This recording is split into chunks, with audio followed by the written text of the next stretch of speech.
here's a second test of the CD. I've loaded 3 different CDs in here. Let's see. 1,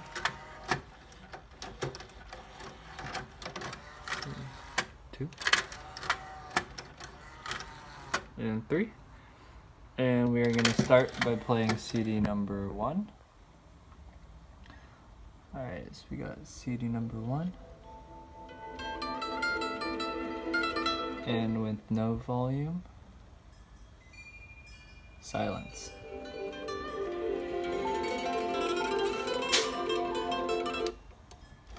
CD number 2.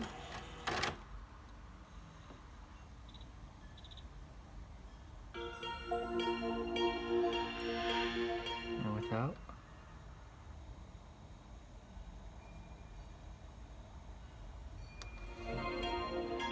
We will try CD number 3.